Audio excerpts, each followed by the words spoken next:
자, 오늘 우리 좀 공부하실 내용은 다른 게 아니라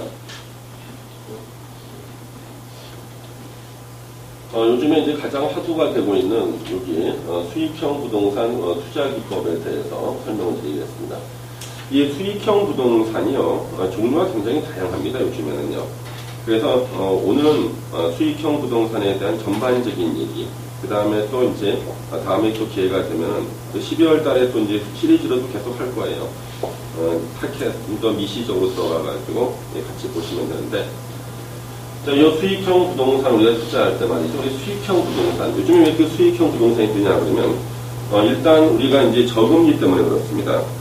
그러니까 예전에는 제가 어렸을 때만 해도 그때 제 돈이 없었는데 어렸을 때는 은행 금리가 연 12% 이런 적도 있었죠. 예전 전두환 대통령 때. 그러면 은행 금리 12%면요, 돈 있으면 다 은행에 넣어놓으면 가장 좋은 거예요. 우선 수익형 부동산이고 뭐가 이거 다 필요가 없지 않습니까? 근데 요즘에는 은행 1년 만기 정기예금 실질 금리가 얼마입니까? 예? 역시 지점장님입니다. 네, 2.3이죠. 예. 그러면 물가 상승률에 미달하거든요. 그럼 결국에는 은행에다가 돈을 예금하게 되면은요, 결국 손실이 되어버립니다, 사실. 예. 네, 그러다 보니까 요즘에는 매달 연금처럼 월세를 꼬박꼬박 받는 요 수익형 부동산 투자가 사람들이 가장 선호하는 거죠. 그리고 이제 수익형 부동산 이렇게 투자할 때 제가 이제 몇 가지 중요한 것들을 좀 써놨습니다. 이 한풀이 투자하지 말라는 거예요. 한풀이.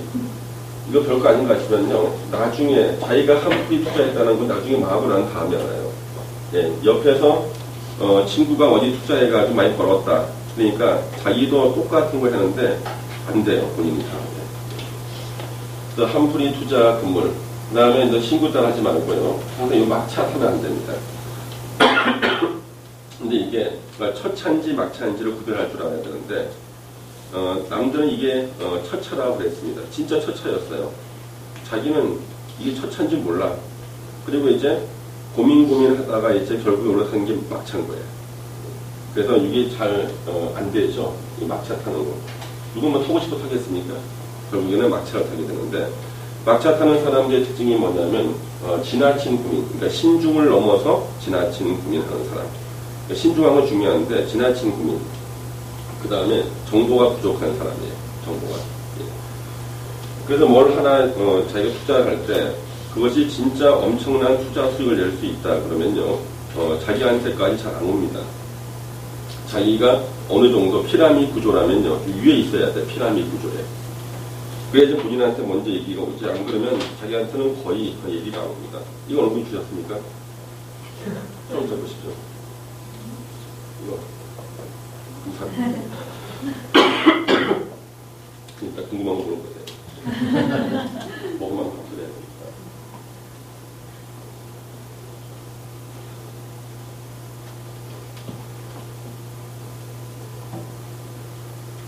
그래서 자기가 막차를 타는 것을 피하기 위해서는요, 이 피라미드 구조, 정보가 유통되고 있는 피라미드 구조, 거기에 자기가 상층부에 있어야 돼요. 이 상층부에 있는 것은 인맥이 중요합니다. 항상 위에 있어야 돼. 인맥이 이렇게 중요합니다. 그래가지고 자기가 그 피라미드 구조 밑에 있으면은요, 자기까지 그 정보가 도달할 때쯤 되면은 이미 신문의 방송 다 나와버리죠. 신문의 뉴스 또는 텔레비 뉴스이면 나와버리면 이미 다 끝난 거예요. 그때 들어가면 거의가 그때 다 만차입니다. 그 전에 들어가야 돼. 그 전에요. 예. 그럼 예를 들면은요, 제가 그 LH공사에는 사내대학이 있어요. 토지주택대학이라고. 그래서 제가 현재 그 전임 교수로 있는데, 그러다 보니까 LH공사에서 시작하는 사업을 제가 사업성 검토를 합니다. 그 사업성 검토하면, 한 번 검토하면 20만 원 줘요. 근데 제가 20만 원 받고 그걸 왜 하겠습니까? 어디에다 하는지 알아야 될 거 아니야. 그렇잖아요. 그래서 얼마 전에는 LH공사에서 모 지역에다가 경기도 쪽입니다. 수도권의 모 지역에다가 외제 자동차 전용 랜드를 만드는 거예요. 그러니까 외제 자동차도 판매도 하고 수리도 하고 거기다가 모토쇼도 하고 이런 데를 만들려는 거예요. 그래서 그 사업 계획을 저한테 보내면서 이에 대해서 평가를 해달라는 거죠. 그 평가해주고 20만 원에 3.3% 뛰고 들어왔거든요. 3.3% 뛰고. 예. 근데 그걸 하는 이유가 뭐냐 그러면 아 이거 어디가 어떻게 되겠구나 머릿속에 그림이 그려지잖아요. 그러면 여러분들도 이제 같이 일을 하시다 보면은 자기가 이 피라미드 구조의 이제 상층부에 가게 됩니다. 그러면은 나중에 이제 텔레비 뉴스에서 어디에서 외제 자동차 랜드를 만든다. 예. 그러니까 그랬을 때 자기는 이미 다 끝냈어. 이렇게 돼야 되지. 그때 보고 나서 뛰어드는 사람도 있죠. 그런 사람 누구냐 그러면 우리가 팔고 나올 사람들이에요. 예. 그때 오는 사람들은. 그러니까 항상 앞서가야 되는 거죠. 그래서 막차 타지 않는 방법. 바로 정보의 상층부에 있어야 됩니다. 상층부에. 그래서 제가 요즘에 좀 안타까운 게 제 직함이 14개가 됐거든요. 14개 직함이. 그 중에 한 가지가 저희 브로 디지털 단지에 가면 한국산업단지공단이라고 있어요. 한국산업단지공단에 제가 투자심의위원을 했습니다. 그래서 새벽 5시에 전화가 와요. 위원님 옷을 입으시고 지금 회의실로 오십시오. 무슨 소리냐 했더니 투자 심의하셔야 됩니다.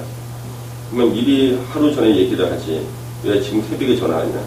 규정이 원래 그렇게 돼 있어요. 하루 전에 얘기를 하면 기업체에서 로비가 들어가기 때문에 그날 감사위원 3명이 지켜보는 앞에서 요만한 통에다가 제 이름이 써 있는 명패를 집어넣어요. 한 7명 정도 명패를 집어넣어서 이걸 갖다가 무작위로 꺼내가지고 이름이 나오는 사람한테 전화를 합니다. 오시라고.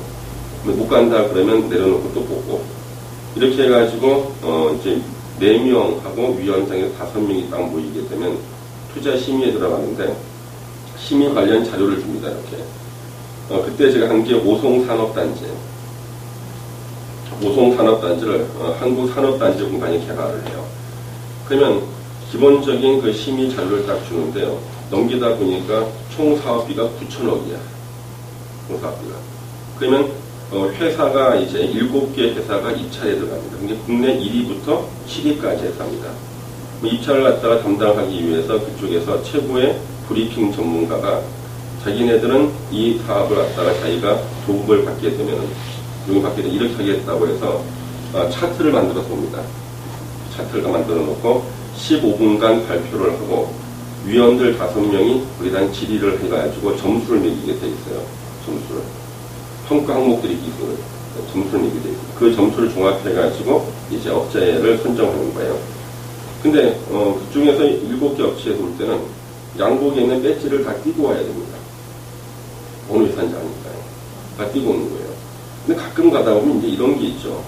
그 업체한테 다른 유해한 사람이 물어봐요. 이 업체에서 가장 최근에 했던 큰 사업이 어떤 곳이 있었느냐? 아이파크를 지었대. 그 어느 회사야?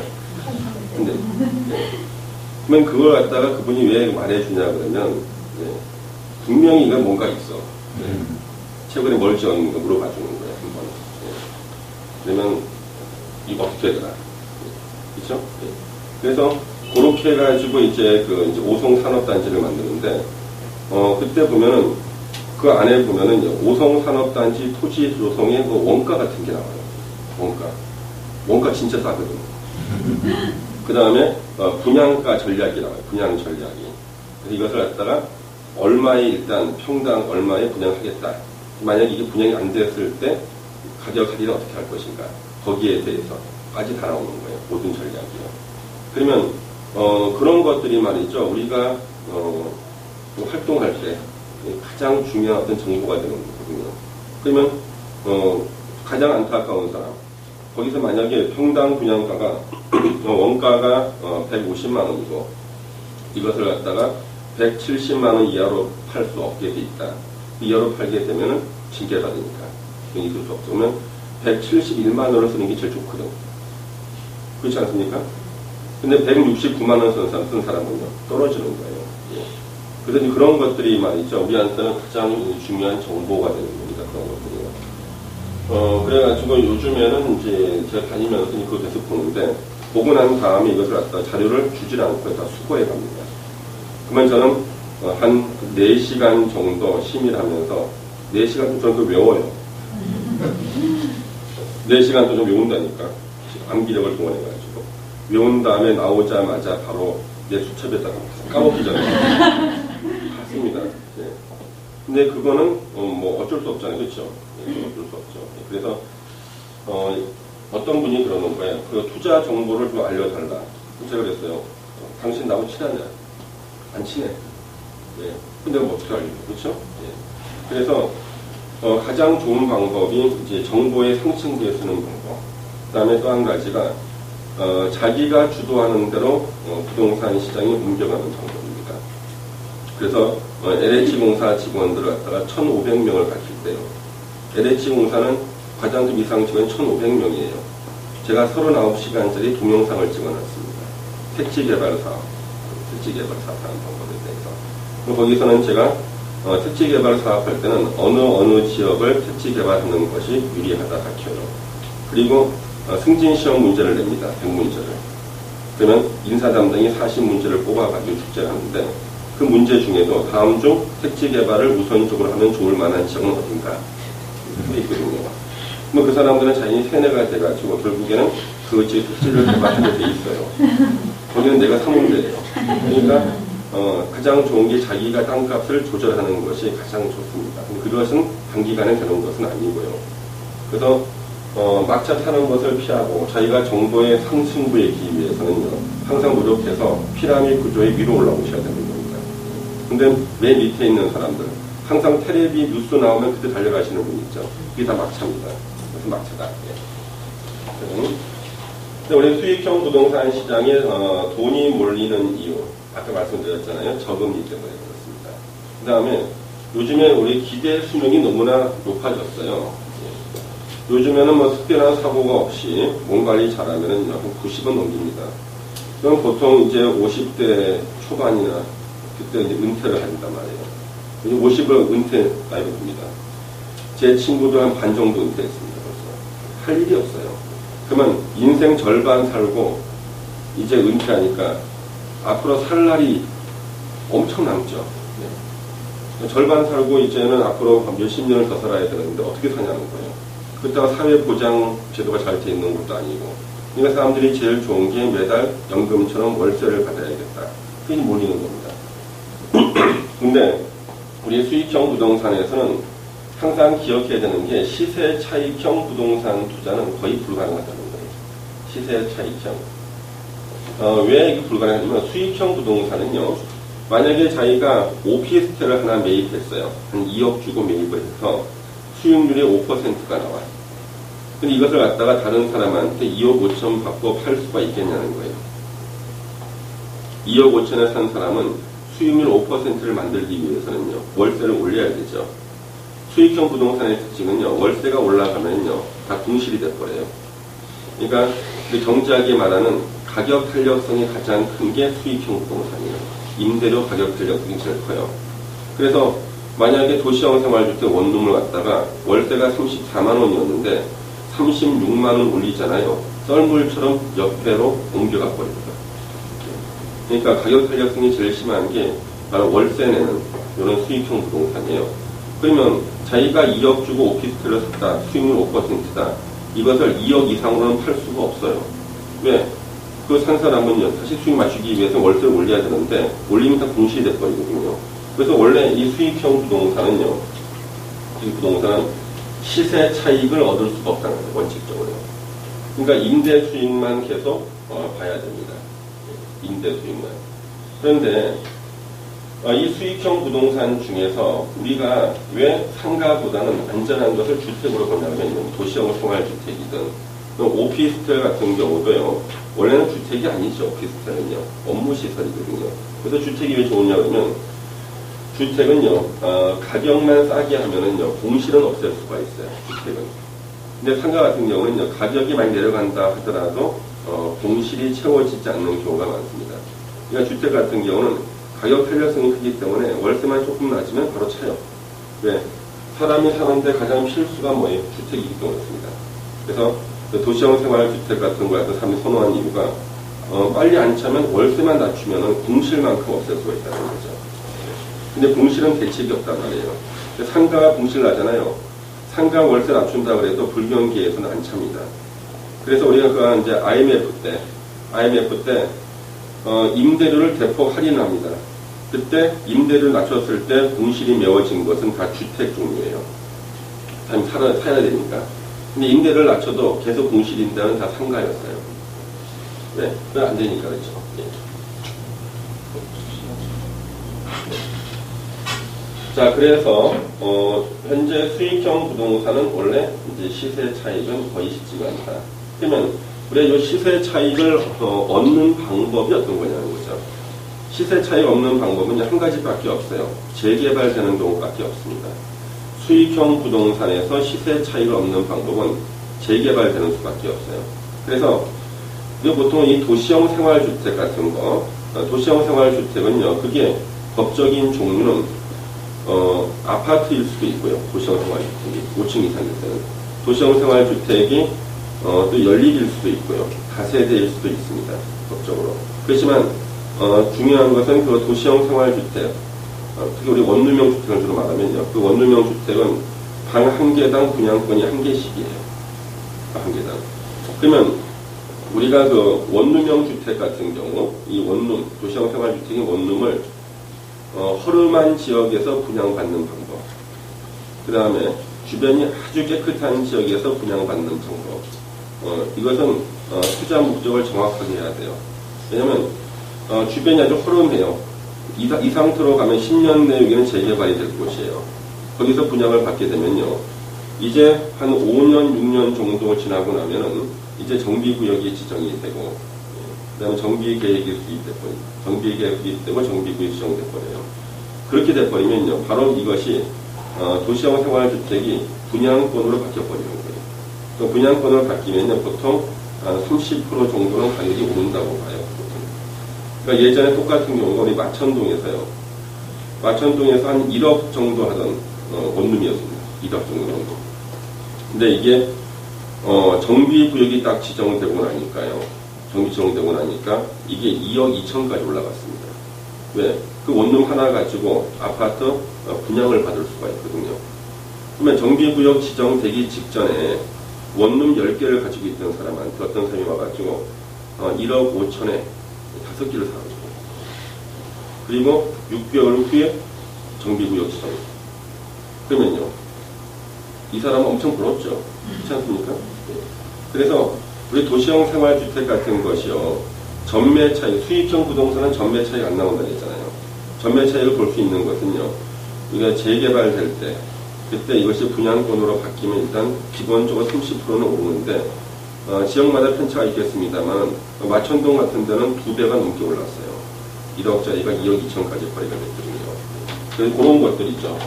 그러면 주변이 아주 깨끗한 지역, 앞으로 3, 40년에는 재개발될 리가 없는 곳, 거기서 만약에 원룸을 자기가 이제 분양받았다. 그러면 무조건 모든 것을 다 뭘로 매달려야 되는 거예요? 월세 수익으로 매달려야 되는 거예요. 그러면 우리가 이 수익형 부동산, 특히 이 도시형 생활주택이나 오피스텔 같은 것의 특징은요, 노화보다는 내부 시설의 노화가 먼저 와요. 건물의 노화는 우리가 이제 10년이 지나면 노화가 되기 시작합니다만은 내부 시설의 그 노화는 7년 정도면 노화가 된다고 봐요. 네, 그래서 7년 정도면 노화가 된다고요. 그러면 풀옵션이었는데 에어컨, 뭐 냉장고, 뭐 세탁 이런 것들이 이제 한 7년 정도 되면 노화가 스스로 온단 말이죠. 그러니까 건물의 노화보다는 내부 옵션 노화가 먼저 와요. 그러면 우리가 이 도시형 생활주택이라든가 오피스텔 같은 것을 매입하고 난 다음에 우리가 임대사업자로 등록을 하게 되면 취득세가 면제가 돼요. 분양받았을 때 취득세 면제. 그 다음에 재산세는 감면이 되고요.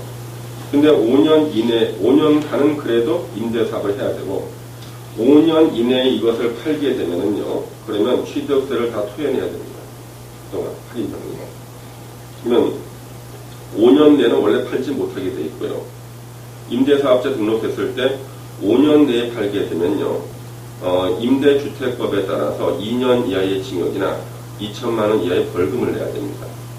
근데 유일한 방법이 5년 내에 만약에 되팔고 싶다. 급전이 필요했으면 이것을 사는 사람이 임대사업자여야 돼요. 같은 임대사업자한테는 팔 수가 있어요. 예. 그러면 같은 임대사업자한테 팔 때는 괜찮단 말이에요. 물론 취득세는 토해내야 되지만 팔 수는 있단 말이에요. 자, 그러면 임대사업자 등록은 어떻게 하냐 그러면요.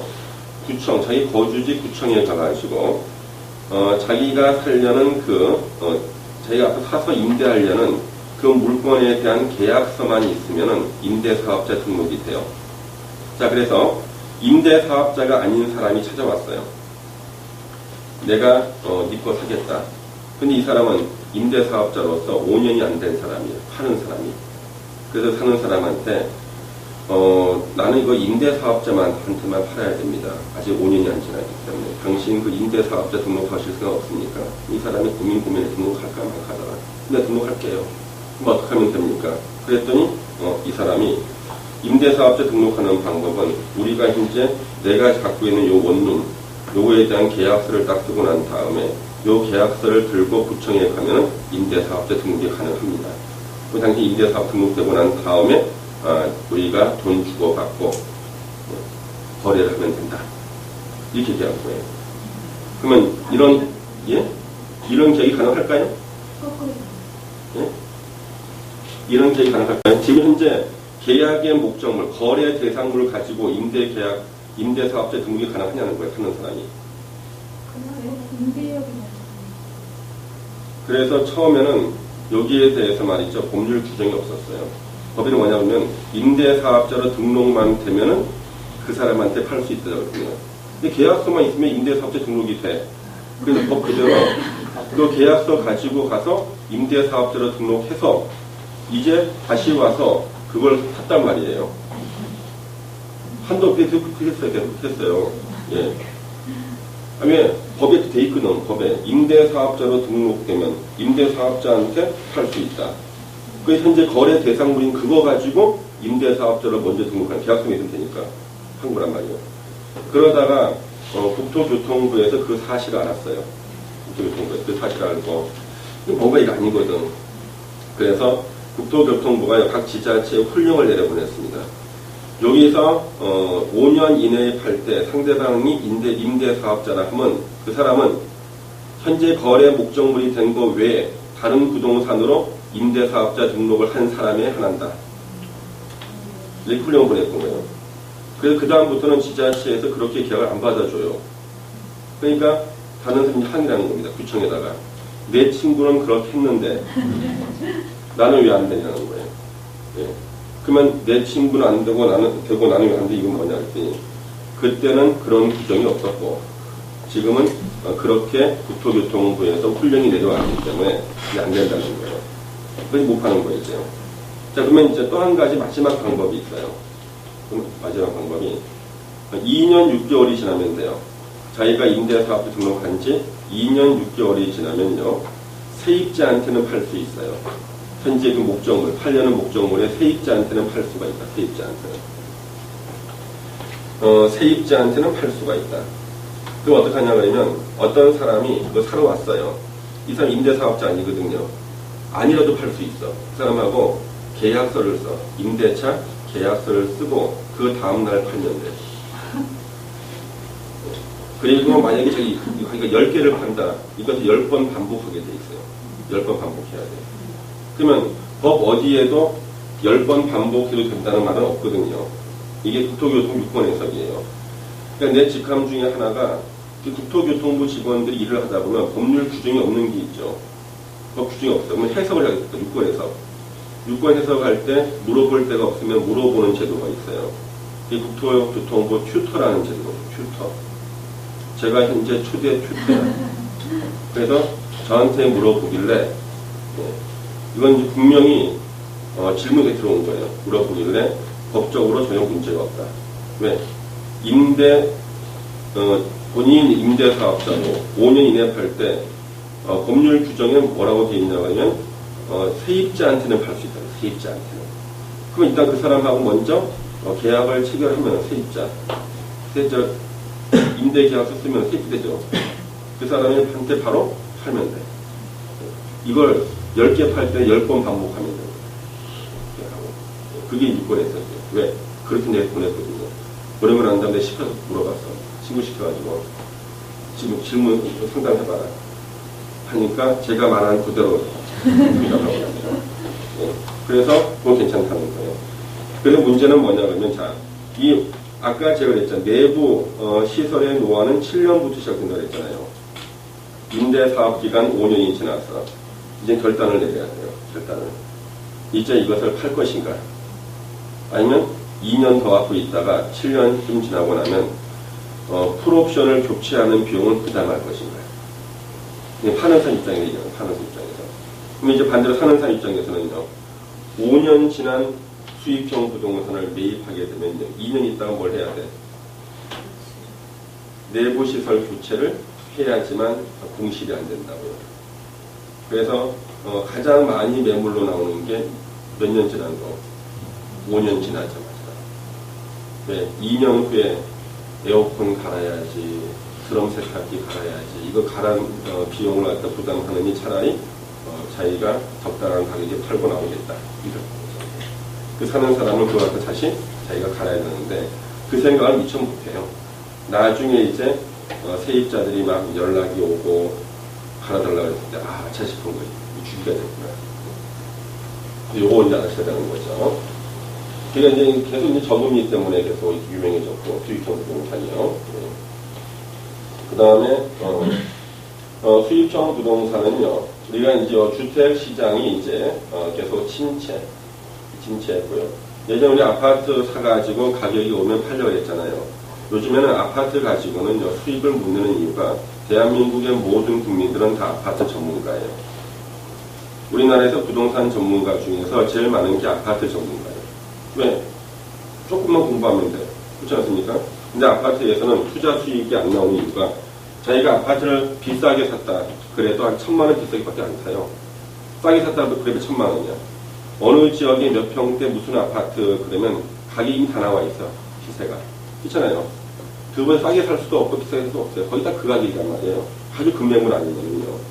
그렇기 때문에 투자 수익이 거의 안 나온다고요. 근데 거기서는 전문가라 그래봤자 별 소용이 없어요. 그래서 지금 우리가 공부하는 것이 이런 것이죠. 우리 수익형 부동산 투자할 때는 이 대출금은요, 총 투자 금액의 30에서 40 넘어서 안 됩니다. 그건 이 이자를 감당할 수가 없어요, 보통요. 30, 40 넘어서 안 되고요. 자, 우리 경기 변동에 따라서 이제 수익률 변동이 심한 것이 요 상가, 오피스텔입니다. 이거 상업용 시설들은요, 경기 변동에 따라서 수익 변동이 심해요. 공시가요. 근데 주거용, 다가구 주택이다. 연립주택이다. 그 다음에 도시형 생활주택이다. 이런 주거용 부동산은요, 경기 변동에 덜 민감합니다. 사실 꼭 필요한 것이기 때문에요. 그 다음에 이제 저가 매입이 최고의 핵심이에요. 누가 다 알죠. 왜냐하면 다른 사람은 2억에 사가지고 월세 50만 원을 받는데 자기는 1억 5천에 사서 월세 50만 원을 받으면요, 이 사람 수익률은 엄청나죠. 그건 저가 매입 핵심이에요. 그럼 우리가 어떻게 저가 매입할 것인가? 저가 매입할 때는요, 가장 중요한 것이 우리가 떨이로 나올 때가 있어요. 떨이. 순간적으로. 그 건설회사의 자금 압박 때문에. 우리 그런 거 있지 않습니까? 그 건설회사가 이제 BP를 맞춰야 되고, 회계 장부를 정리해야 될 시기가 왔어요. 그러면 그때쯤 되면은 천차를 막 돌려가지고, 원가라도 팔아가지고 돌려가지고 이걸 메꾸지 못하면은 만약에 손실이 난다. 그렇게 되면요, 은행에서 돈을 차입할 수가 없어요. 그러니까 BP, 그 회사의 그 1년 영업에서 BP를 맞추기 위해서 자기가 그 회사에서 2억짜리 오피스텔이지만 원가는 1억 3천 들었다. 1억 3천이라도 한두 개씩은 팔아가지고 이것을 맞춰야지만, 예? 적자냐 흑자냐 했을 때 1원이라도 적자면 적자인 회사예요. 그 회사는 대출받기도 힘들어요. 그랬을 때 이제 몇 개 매물을 갖다가 이것을 급매물로 넣었습니다. 빨리 자금 배전시키기 위해서. 그럴 때는 상당히 싸게 살 수 있단 말이죠. 저가 매입이요. 그래서 모든 것을 갖다가 저가 매입해야 돼요. 주변에 보면요, 우리 자동차 회사 직원들은 직원용으로 싸게 나오는 거 있잖아요. 자동차요. 굉장히 몇십 프로 싸게 나오지 않습니까? 예. 그러면 그거는 굉장히 싸게 사는 거거든요. 근데 우리가 이 부동산도 이게 있다는 거예요. 저가율이 있고요. 저가율이 있습니다. 싸게, 자금 회전도 싸게 파는 거. 이런 것들이 핵심이고요. 그 다음에 이제 여기 역세권이라든가 대학과 뭐 관공서 밀집지역 이런 데가 좋겠죠. 아무래도. 그런데 가장 중요한 것은 사람들이 고정적으로 계속 있는 곳이 좋아요. 우리가 도시형 생활주택 같은 데는 대개 우리 종합병원 근처, 특히 이제 암병원 근처 같은 데는요, 아주 임대 수요가 많습니다. 장기적으로 병간호하는 그 가족들 때문에 원룸 수요가 굉장히 많아요. 그 다음에 간호사들 수요도 많고. 그래서 그런 데는 괜찮은데, 자, 그런데 조심할 것은 또, 그 근처에 보면 고시원이 하나 있는 거예요. 고시원이 공실이 없는 고시원이에요. 잘 돼, 고시원인데. 근데 그 고시원이 갑자기 매물로 나왔어요. 그러면, 야, 저렇게 공실로 장사가 잘 되는 고시원이 매물로 나왔다. 그러면 그것을 덥석 매입하면 안 돼요. 바로 그 주변, 반경 한 1km 정도, 1.5km 정도까지 최근에 도시형 생활주택 건축 허가 신청이 들어간 곳이 있는가 확인해 봐야 돼요. 반드시 있어요. 왜냐하면 고시원은요, 옆에 도시형 생활주택, 풀옵션으로 된 원룸하고 만나면 무조건 고시원이 져요. 고시원이. 그래서 고시원은요, 공실이 없을 때 바로 옆에서 도시형 생활주택이 건축허가 들어갔다 그러면 그것이 공사 끝났는데 8개월 걸리거든요. 8개월 안에 처분을 해야 돼요. 금매물로. 그렇지 않으면 썰물처럼 빠져나가요. 공실이 걸린다고요. 그래서 고시원 같은 게 매물 나왔을 때는요, 함부로 달려들면 안 됩니다. 그 다음에 대개 이런 수익형 부동산은요, 철거되는 지역 주변이 굉장히 괜찮아요. 철거되는 지역 주변. 그래서 뭐 주거환경 개선 사업을 한다든가 해서 한 2, 3천 세대 철거된다 그러면 요 임대 수요가 엄청나거든요. 그 다음 이제 입지와 환경이 항상 요 이제 투자의 생태를 좌우하는 것이고, 요 미끼 상품이나 혜택에 주의해라. 이게 뭐냐 그러면, 우리 이런 거 있어요. 가끔 우리 분양 광고할 때 세입자를 다 드린 거, 공실이 없는 것을 분양하는 경우 있죠. 그렇죠? 현재 다 임대가 다 돼 있는 것을 분양한단 말이에요. 이거 어때요? 윤혜영 씨인가요? 윤선영 씨가. 윤선영 씨 생각으로는 어떻습니까? 임대가 다 됐어요. 공실인 상태로 분양하는 게 아니라 세입자를 다 맞춰서 분양한다고. 어떻게 생각하시나요? 처음에 그 집세 한 반년치를 주거든요. 예. 그렇게 해서 채우는. 다양한 방법인데 불량 세입자인 경우가 많아요. 불량 세입자. 예. 그래서 이제 월세가 밀릴 만한 그런 불량 세입자인 경우가 많아요. 그래서 그걸 절대 이게 바로 미끼 상품이라고요. 세입자를 채워서 분양한다. 이것도 그 세입자하고 그 회사하고 계약 관계가 어떻게 되어 있는가. 임대 계약 관계 있죠. 계약서 반드시 확인해야 돼요. 불량 계약자 굉장히 많아요. 특히 어떤 거냐면 보증금을 굉장히 싸게 하는 경우도 많습니다. 그래서 요 미끼 상품이나 혜택 이런 데 주의를 해야 됩니다. 그 다음에 요 상가 오피스텔 펜션 같은 것이 마찬가지예요. 상가 오피스텔 펜션이요, 경기에 가장 민감한 수익형 부동산. 예. 공실이 될 위험이 있고요. 그래서 이제 과다한 대출을 받아서 수익형 부동산에 투자했는데 공실이 되게 되면 골치 아프거든요. 예. 이런 것들은 항상 불경기 때는 피해가 있습니다. 상가 오피스텔 펜션 같은 거. 현재 서울에서 말이죠, 수익률이 5% 넘는 상가나 오피스텔 펜션은 거의 없어요. 5%가 최고입니다. 또 공실이 없을 때만 해서 5% 이상 없어요. 그럼 우리가 길에서 지나가다 보니까요, 무슨 오피스텔 수익률 12% 막 써 있어요. 그럼 무슨 뜻이겠어요? 12%라는 건. 서울에서 분명히 5% 이상 되는 게 없다는데. 예. 그것은 대출을 끼고 계산한 수익률이에요. 대출을 끼고 하는 수익률. 그러니까 저기 만약 2억이다 그랬을 때요. 2억일 때 자기 돈이 5천만 원이고 1억 5천을 대출 받았어요. 저리로. 예. 그러면 자기가 실투자 금액이 5천만 원밖에 안 되죠. 예. 그 다음에 은행에 내는 그 이자 있죠. 그것을 여기다가 월세에다 뺀단 말이에요. 그러면 수익률이 한 12% 나와. 예. 나온다니. 그러면 수익률을 봐가지고 괜찮거든요. 괜찮죠. 근데 중요한 것은 만약에 공실이 되게 되면요, 대출 이자를 그대로 다 감당해야 되거든요. 그래서 대출을 안 받고 자기 돈으로만 했을 때 수익률이 최고가 얼마라는 거예요? 5% 넘겼어요. 대출 안 받았을 때. 여기 다 이해를 못 하시는 분들이 대출 받고 수익률이 10% 넘어가는 거 잘 이해 못 하시는 분들. 자, 이제 황금성이 쉽지 않은 거, 바로 상가나 이런 것들 황금성이 쉽지 않죠. 수익형 부동산 유형별, 입지별, 규모별, 금액별로 차별화된 수익률을 보이고 전망한다. 그래서 이게 뭐냐면 바로 요 규모 같은 거는요. 우리가 이제 그 도시형 생활주택이 이제 주로 원룸이 계속 만들어지다가 최근에는 이제 그 작년, 재작년부터는 투룸 시장이 더 커요. 투룸 시장. 전에는 1인 가구만을 생각하면서 지었는데 이제는 2인 가구도 있어야 되고요. 그러다 보니까 투룸 시장이 커진다는 거죠. 투룸 시장. 그래서 그런 것들이 제일 먼저 투룸 시장이 활성화된 것이 서울 같은 데는 저기 서울대 지하철역 입구 근처 이런 데 신림동 이런 데가 투룸이 더 활성화돼 버렸어요. 근데 우리 수익형 부동산 종류별 이제 수익부터 알자. 도시형 생활주택, 소형 아파트, 임대 수익이 그렇게 높지 않아요. 안정성에는 점수를 높게 주고 싶다. 왜? 공실은 안 돼. 왜? 공실될 것처럼 보이면 다운시키면 돼, 월세를요. 월세를 다운시키면 바로 차거든요. 그래서 안정성. 초보 투자자가 선호하는 거. 이제 다세대 주택 거의 열린 주택이 나왔는데요. 예, 황금성 역시 떨어집니다. 안 팔립니다, 이게. 가격이 낮고 소액 투자 대상. 근데 다세대와 연립은요, 기간이 지날수록 감가상각률이 너무 커요. 감가상각. 그래서 아파트가 한 10년 지난 거 하고요. 연립이 10년 지난 거 있죠. 감가상각 비율은요.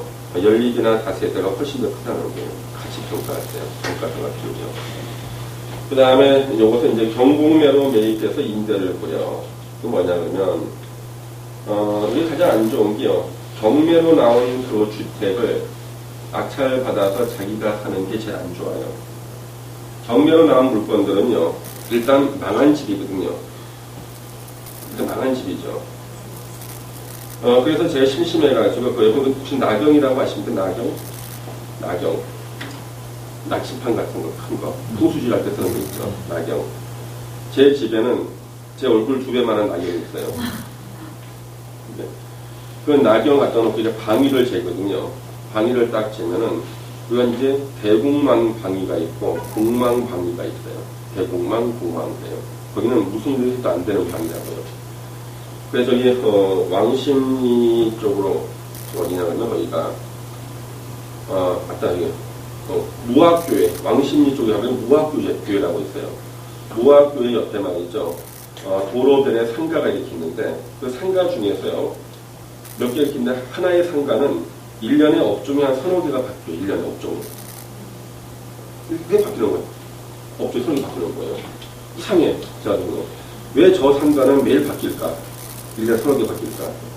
궁금해서 밤에 제가 나경을 들고 가가지고 네. 앞에다가 이렇게 딱 갖다 놓고 방위를 보니까요. 이게 공망이 들어있어요. 공망. 네. 근데 대공망은 치유가 안 된다고 그러는데 공망에 들어있는 방위는 치유는 돼요. 근데 거기에 최근에 뭐가 들어왔냐면 토코호도라는 게 있어요. 토코호도가 들어왔는데 이게 1년 6개월을 버티고 있어요. 1년 6개월을. 그래서 자 어떻게 정말 안 망했을까 싶어가지고 자세히 보니까 대공망을 치유하는 방법 중에 하나가요. 문의 위치를 바꾸는 거예요. 기가 들어오고 나가는 위치를. 문의 위치를 바꿨더라고요. 네. 그리고 난 다음에 1년 6개월 했는데 토코호도가 성업 중이에요. 여기가.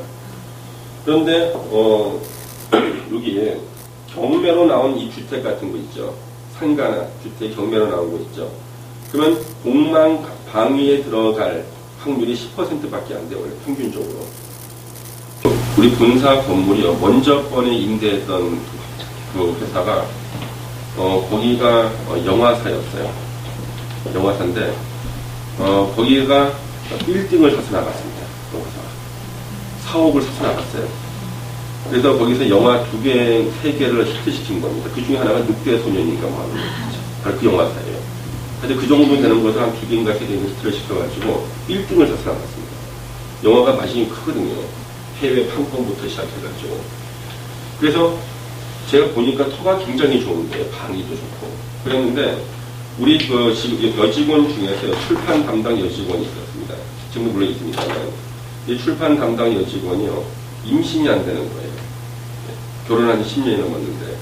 그래서 직장 다니다가 중단하고 한 2년간 뭐, 별의별 의학적인 도움을 다 받고, 그래도 안 되고 해서, 얼마 전 작년에 이제 아예 이제 나이도 있고 그래가지고, 나이 40 가까이 돼서 이제 포기를 한 겁니다. 포기했는데, 우리 회사에 들어와가지고, 딱 2달 근무했는데 자연 임신이 됐어요. 터가 좋다는 겁니다, 터가. 예, 터가. 그래서 이 경우매로 이거 매입했을 때는요, 임대는 괜찮은데 웬만하면 본인이 살지 말라는 얘기죠. 아시겠습니까? 예. 그 다음에 또 한 가지, 경공매로 매입했을 때는요, 재개발이나 재건축할 것들은 괜찮죠. 어차피 부시고 새로 질 거니까요. 그래서 우리가 흉가 같은 게 흉가 같은 게 싸게 나오잖아요. 그런 것들은요, 거기가 재개발, 재건축할 것 같으면요, 상관없어요. 그냥 임대 놓으면 되니까. 자기 살 게 아니면, 흉가는 굉장히 싸게 나옵니다. 예전에 성남에서 제가 재건축할 때, 그때 성남 그 정원대학교 옆에, 청운 아파트라고 있었어요. 청운 아파트. 청운 아파트 6동 106호. 그게 흉가였어요. 일가족 3명이 몰살당한. 범행을 은폐하기 위해서 불까지 질렀던 그 아파트예요. 그래서 거래가의 70% 갑니다. 70%. 근데, 그것은, 저희 어머니께서 사셨습니다. 왜? 재건축을 하면 되잖아요. 재건축 대상이었으니까. 흉가면 어차피 부지 새로 짓는 거니까. 그래서 70%에 사셔가지고 재건축을 했습니다. 지금 현재 동부 센트레빌, 그러니까 경원대 동부 센트레빌 아파트가 바로 예전에 그 흉가였던 그 아파트예요. 그러니까 항상 이거 경공매고 항상 조심하셔야겠습니다. 그래서 자기가 살 것은 안 하는 게 좋다. 예. 입집하니까. 예. 그 다음에 여기 이제 상가가 나오는데요. 요 이제 상가 부분부터는 우리 잠시만 좀 쉬었다가 제가 좀 설명을 드리도록 하겠습니다. 예쁜 부분이 많아요. 예.